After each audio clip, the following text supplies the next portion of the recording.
Hello firewood friends, it's Ken from God Above the Woodpile. It's good to see you all back here today. This is a beautiful morning here. It's going to get up into the 70s today. And I just got here on site. If you remember, a couple weeks ago, I met a officer of the law who scared the bejeebies out of me and told me that he had a big poplar tree that he had taken down. That tree company had taken down, and they left the wood for him. But he didn't really want it. And so the other day I came by his property and talked to him and his wife, and they said that they were trying to get rid of this wood by just throwing it in the woods behind me. And this is I'm kind of on a slope here, on a downhill slope, and they have a little SUV, and they were trying to push these big logs down into the woods. And of course, there's just not enough power in those little SUVs to do that. So they left them here, just in their yard. And when he saw me chopping wood by the side of the road one day, he stopped by and said, "Hey, do you want this poplar tree?" And I said, "Yeah." And now that I've been here, there must be 4 trailer loads. I'm going to try doing it in 3. So this is not a single day task. This is going to be a multi-day task. And I wanted to show you, as I'm here, all these big, giant logs he's got. Roughly around 18 inches. Some big ones over there to 2 feet in diameter. All the way down into there.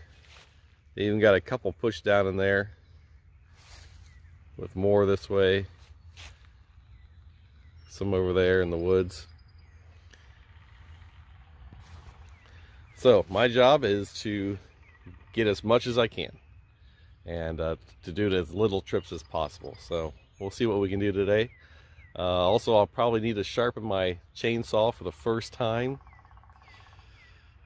Yikes, I've never done that before. But Chris in the Woodyard, I'm going to go by your method, so we'll see how this works.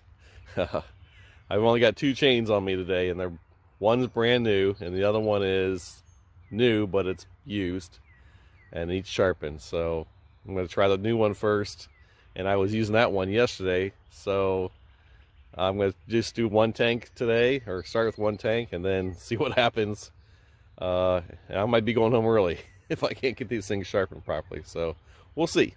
And we'll get that on video, because I'm nervous. I've tried to sharpen before and never been successful, so we'll give it a try today.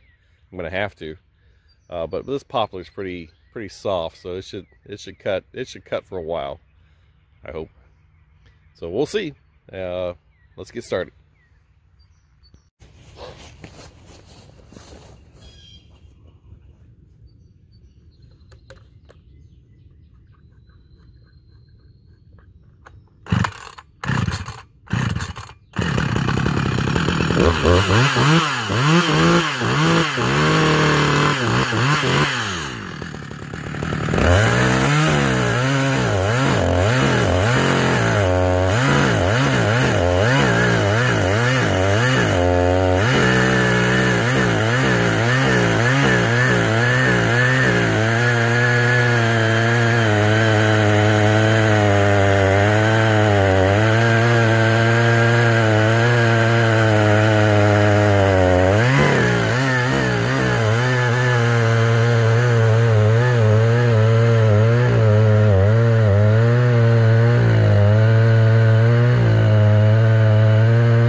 All right, well, I've gone through 2 tanks of gas, getting all this poplar wood cut up, and I just started noticing that the chips are getting smaller and smaller and smaller, and I decided I'm going to try to sharpen this thing. When I look at it, it doesn't look too bad, but I'm not sure. So again, I've never done this before, so Chris in the Woodyard, this is for you. So I went out and bought this just for you.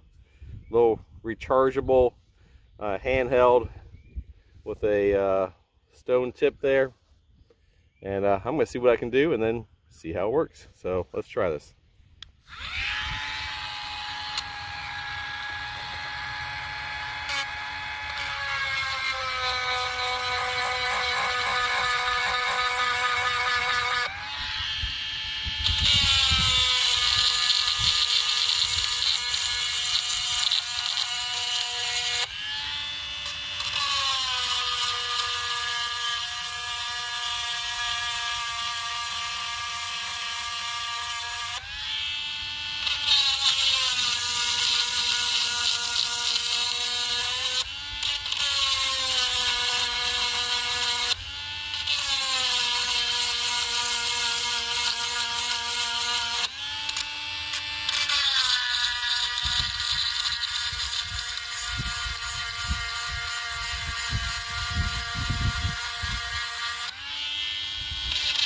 I can definitely see the metal flakes coming off.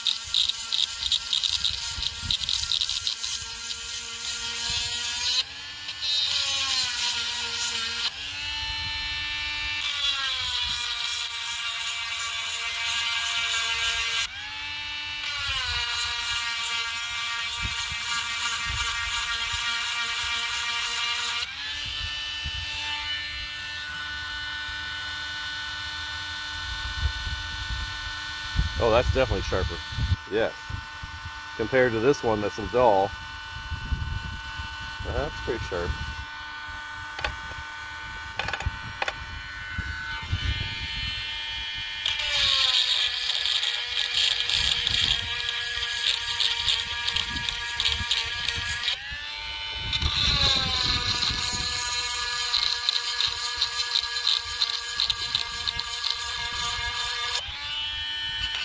That's definitely dull.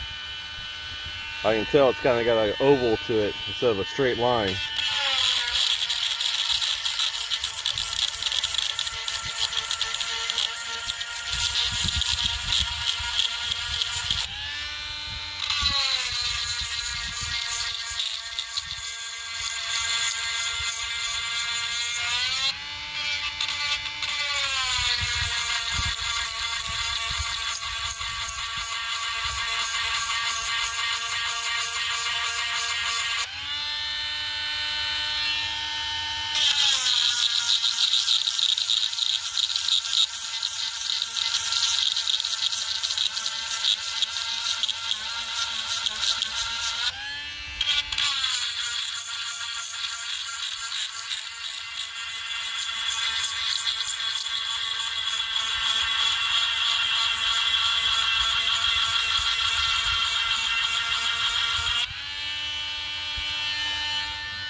Usually I just change them, but all my chains are in the shop. Not smart of me today.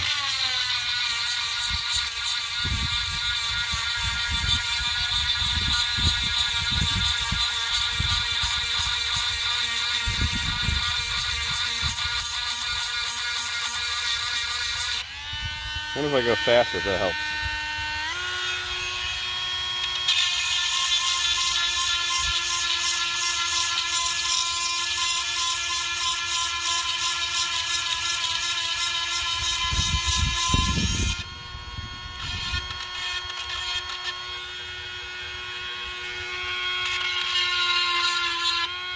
There's some sparks now.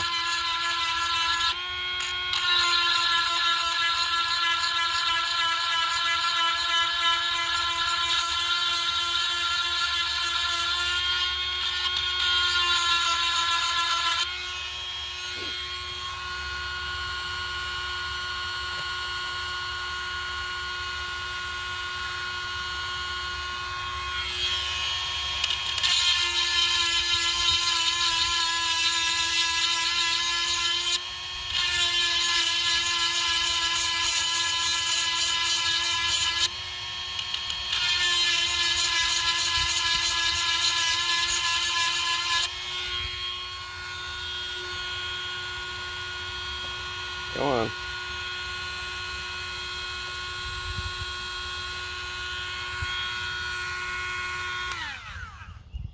Can't seem to move my chain.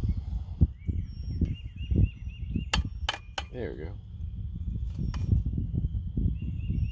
I'm gonna cut myself.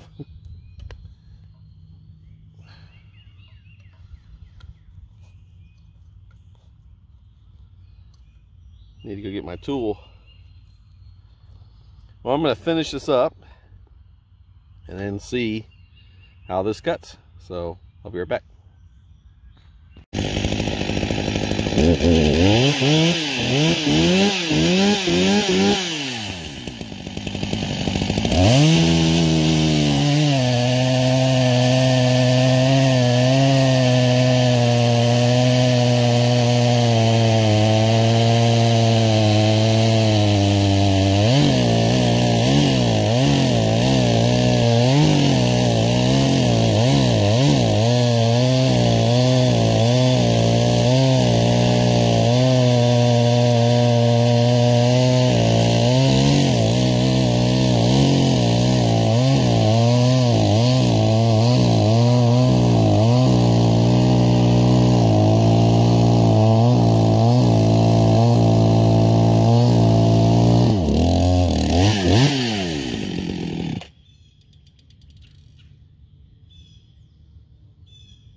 So I would say that was a success.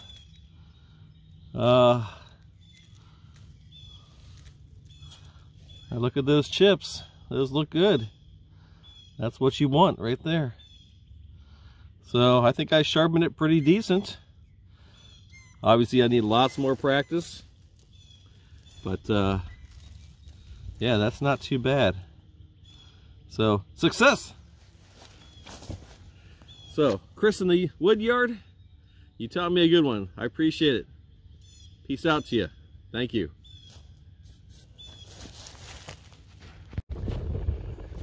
Well, I am done here. At least I got a load done. You can see my truck and trailer is loaded, filled up with good old quality poplar. What's nice about this homeowner, he stopped by and said hello and said hi, and he said he wants me to start clearing a lot of those trees on the property line. You can see there's a lot of dead standing there. He said there's trees leaning. There's oak in there, elm, ash, and then he wants these oak trees here in the middle of the field to be trimmed up. So he's just given me a bunch more to take out. Here's where those logs were. There's about 3 of them there, and there was a 4th one there that I got about half of, and then there was some small stuff over here that I kind of trimmed up a little bit, just some little stuff I got. But as you can see, I got a lot more, so I'm going to work on this first, spend the next couple weeks dealing with all this, and then there's a tree down over there in the field. He's going to ask the neighbor if I can get that. And of course there's all kinds of wood down there. So he's going to keep me busy. And I thank that, and I appreciate that. So it's good seeing you all. I'll come back here when I get home, get unloaded, and maybe I'll do my verse for the day. I got a good one for today. So talk to you in a minute. So here's a gorgeous day here. I decided to take some time off and do some readings of scripture with you. I'm going to start here with Daniel chapter 4 verses 10 through 12. And this kind of reminds me of the tree I cut down on the police officer's property who had come across, and he had let me onto his property to cut this big poplar tree down. Or I call it poplar, but it's actually called tulip tree. And so this Bible verse reminds me of what was going on in that tree. So let me read this to you. This is Nebuchadnezzar's dream, and Nebuchadnezzar had a dream of a big tree. And so let me read this, starting with verse 10. These are the visions I saw while lying in bed. I looked, and therefore before me stood a tree in the middle of the land. Its height was enormous. The tree grew large and strong, and its top touched the sky. It was visible to the ends of the earth. Its leaves were beautiful, its fruit abundant, and on it was food for all. Under it the wild animals found shelter, and the birds lived in the branches. From it every creature was fed. So very interesting. And he's reading this, he's explaining this dream to his kind of his prophets, I guess you call them, and they didn't understand what was it about. And Daniel comes back later and says that the tree is him. It's Nebuchadnezzar. And at some point that tree is going to be cut down, like his kingdom is going to be cut down. But I'm more concerned about the bigness and the enormity of the tree. These tulip trees here in Ohio get very, very large. I've got one in my yard that it's, I got they're about 4-inch slices, and they're 36 inches in diameter. Just absolutely phenomenal tree that was cut down last summer. And here I am on this guy's property, and he had the same type of tree. Not as enormous, but still pretty big, as you saw in the video. So I want to talk a little bit about tulip trees, because I'd like to learn more about these. And tulip tree goes by several different aliases, including yellow poplar or tulip poplar. But it's not a poplar at all. In fact, the tulip tree is part of the magnolia family. And if you ever see the tulip tree, the leaves look like tulips. The actual leaves look like tulips. And then it's got these flowers that stick up in the branches, and they also look like tulips, which is quite interesting, hence the tulip tree name.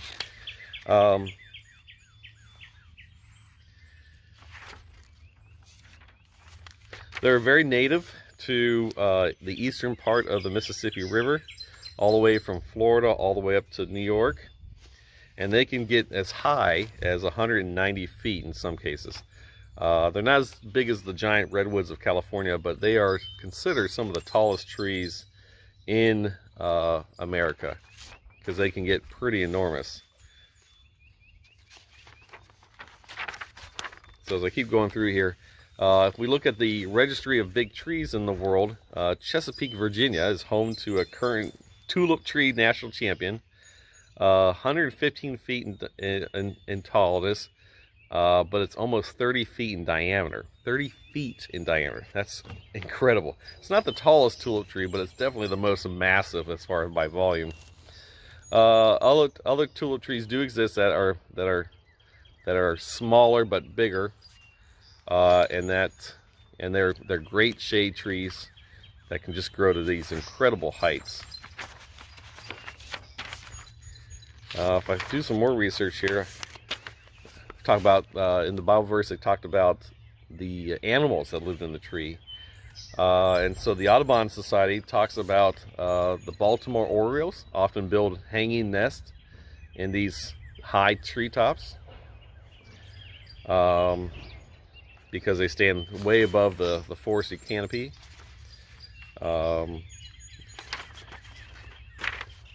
And the lumber from the tulip tree is used in furniture, It's used in panel, what does it say here? Panel horse drawn coaches. That's obvious back in the good old days. While the Native Americans dug out the tree trunks to make long-lasting canoes, because the wood is fairly lightweight.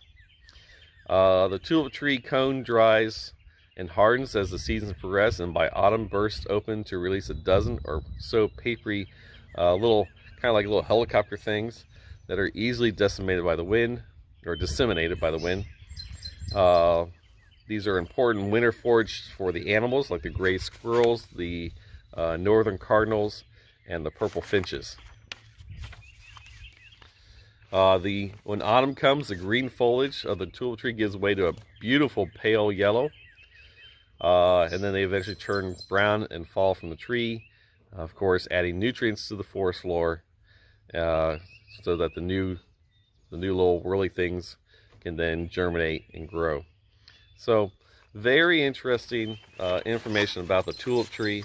I've always called it a poplar tree, but really, if you go more northern, it's the poplar trees are a little more northern. Down here, they are in Ohio, but the poplar family is a different type of tree than these tulip trees that I've been cutting up. So it's good to see you all. Hopefully you learned something today, and good talking to you. We'll see you in the next video.